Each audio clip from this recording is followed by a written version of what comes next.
¿Quién soy yo? Puede parecer una pregunta filosófica, existencial o casi infantil, pero en realidad es una de las preguntas más difíciles y científicamente activas del siglo XXI. No existe una única respuesta, ni una única teoría.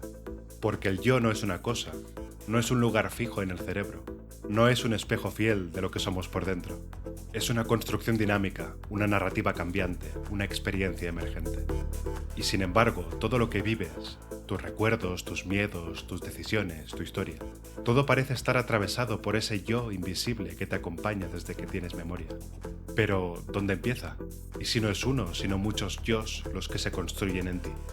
¿Y si el yo no fuera tanto una verdad como una ilusión útil? Empecemos por una intuición engañosa. Sentimos que somos una sola persona, coherente, estable, indivisible. Pero la ciencia nos dice algo muy distinto. Desde la neurociencia hasta la psicología cultural, la evidencia apunta a que el yo es un proceso, no una sustancia.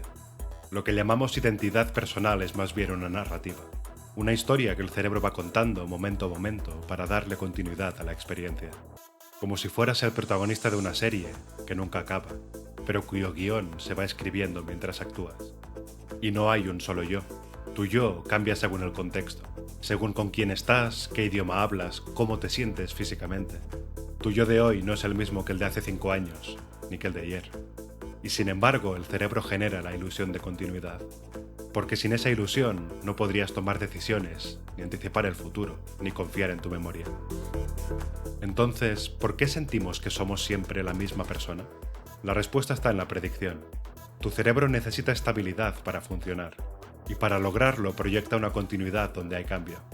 Es como una animación hecha de miles de imágenes distintas que el cerebro interpreta como una sola película.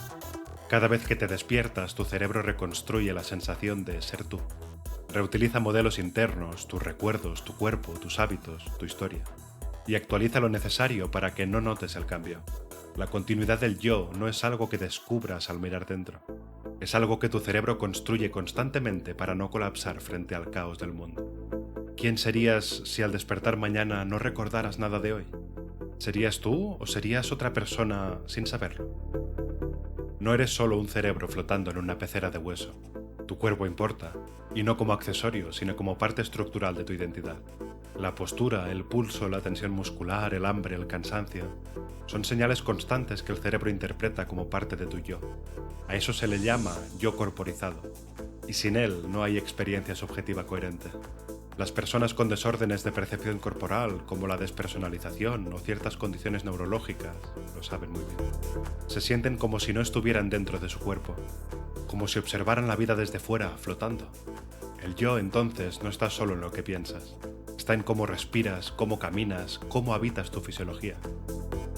Durante años nos contaron que la personalidad era estable, casi fija, como si naciéramos con un tipo de cerebro y eso definiera quién somos para siempre.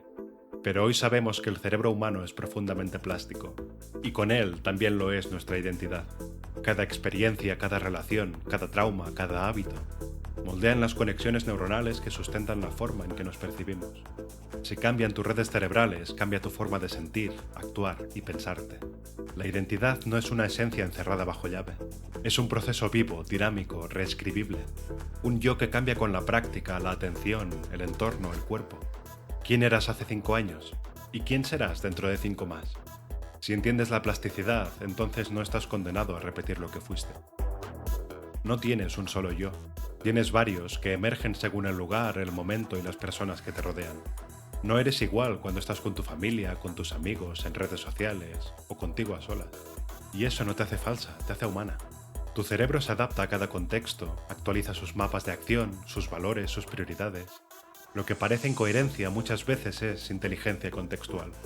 Los psicólogos llaman a esto fragmentación funcional del yo, es decir, distintos modos de ser que se activan según las condiciones, como si fueras varios personajes dentro del mismo cuerpo, pero con una memoria compartida, una narrativa general que mantiene cierta continuidad. Comprender esto es clave para no juzgarte cuando cambias. Vivimos obsesionados con encontrar nuestro yo verdadero, como si hubiese una esencia estable, pura, oculta bajo capas de confusión o máscaras sociales. Pero los datos no respaldan esta idea. La psicología contemporánea, la neurociencia e incluso la filosofía coinciden en algo fundamental. que el yo no es una cosa, es un proceso. Una construcción activa que se va moldeando con la experiencia, el lenguaje, la cultura y el entorno. No hay una versión final de ti esperando ser descubierta. Hay infinitas posibilidades que pueden emerger dependiendo de cómo vives y con quién te vinculas. Buscar autenticidad no es encontrar algo fijo o estático, es permitirte cambiar sin perderte. Si el yo es una construcción dinámica, entonces, ¿qué ocurre cuando algo nos rompe por dentro? El trauma no es solo una herida emocional, es una alteración profunda del modo en que nos narramos. Nos quiebra el sentido de continuidad, nos fragmenta el tiempo, la identidad, incluso el cuerpo. Y sin embargo hay algo asombroso, el yo resiste, no como una esencia intacta, sino como una red plástica que busca reconstituirse.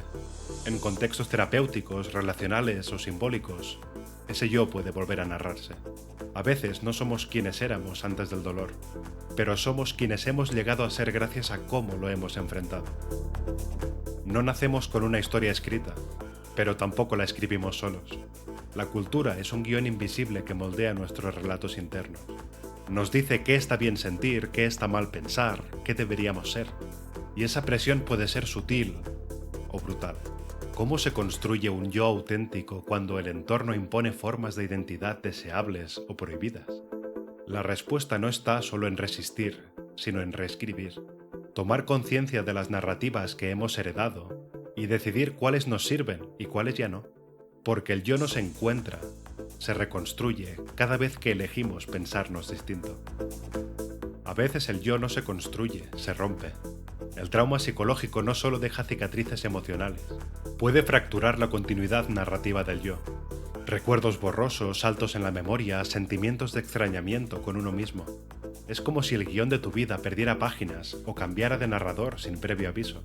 La neurociencia ha observado cómo experiencias traumáticas alteran la conectividad cerebral y cómo el cerebro puede desconectarse de ciertas memorias para protegerte. Pero esa protección tiene un precio, la fragmentación. Porque reparar el yo no es solo recordar lo que pasó, sino recuperar el hilo de quién eras antes, durante y después. Hoy, millones de personas actualizan su identidad a golpe de clic. En redes sociales, cada publicación es un fragmento de yo cuidadosamente curado. Pero, ¿quién decide qué parte mostrar y qué parte ocultar? ¿Estamos expresando quiénes somos o representando quién queremos parecer? La psicología cultural sugiere que el yo no es una entidad estable, sino una función narrativa moldeada por el contexto. Y en la economía de la atención, ser auténtico puede ser menos rentable que ser viral. El riesgo es que confundamos validación con identidad, y que, al diseñar un yo para gustar, perdamos de vista el yo que somos cuando nadie nos ve. Pero si el yo cambia, ¿significa que no somos nadie? ¿Que todo es máscara, simulacro, invención? No necesariamente. Cambiar no es traicionarse, es adaptarse, reinventarse, reconstruirse cuando el mundo cambia. La neuroplasticidad demuestra que el cerebro nunca deja de reformularse. Y si el cerebro cambia, también cambia nuestra forma de ser, de sentir, de habitar el mundo. Nuestro yo no es una esencia fija, sino un proceso abierto. Una historia que se reescribe con cada experiencia significativa, cada relación, cada ruptura, cada revelación. Pensar el yo como algo que se construye no nos debilita, nos libera, nos da permiso para cuestionarnos sin culpa, para sanar sin miedo a dejar de ser quien fuimos, para elegir nuevos relatos sobre nosotras mismas sin que eso implique olvidar lo vivido. Somos historia, pero no estamos condenados a repetirla. Y en esa historia, cada emoción, cada ruptura, cada transformación es parte de una autoría posible. Porque no somos una cosa, somos un camino. Y ese camino se puede reescribir, resignificar, reaprender.